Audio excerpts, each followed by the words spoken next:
Presidentja Gordana Siljanos Kadafkova, duke uruar festën, shkroi se këtë vit në muajin e shenjtë të Ramazanit vendit tonë ndodhi një nga tragjeditë më të mëdha që tronditi të gjithë shoqërinë tonë, pa dallim përkatësie fetare dhe etnike, se të gjithë solidarizohemi dhe bashkë jemi në pikëllim.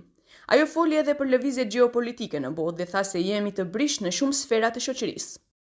Para nesh janë shumë sfida dhe ndodhi të paparashikueshme. Të jemi të bashkuar si bashkësi, si shoqëri dhe shtet, bashkë mundemi të kalojmë të gjitha vështirësitë dhe problemet me mendje të pastër dhe zemër të hapur për të gjithë bashkëqytetarët tanë, ta bëjmë atë veun ton një vend të përparuar dhe të denj me qytetar të lumtur.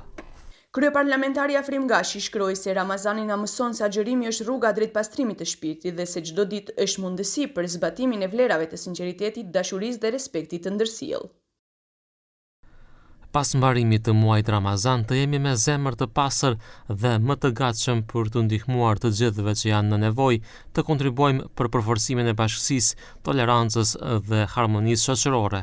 Kryeministri Hristian Mickoski shkroi se kjo festë nënkupton se me vepra të mira, respekt të ndërsjellë, durim dhe mirëkuptim mund të mundet e keqja dhe përmes bashkëpunimit, bashkëjetesës dhe tolerancës, Maqedonia do të vazhdojë të afirmohet si shtet më i përparuar.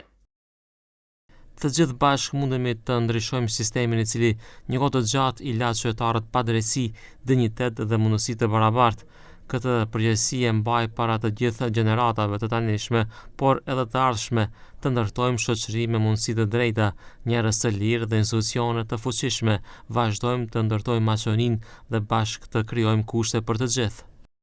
Duke uruar festën, lideri opozitares LSDM Venko Filipçe tha se në rrymën e vlerave që i sjell Ramazan Bajrami me punë të përbashkëta mund të tejkalojnë të gjitha sfidat dhe të ndërtohet një ardhmë më e mirë për shtetin dhe qytetarët.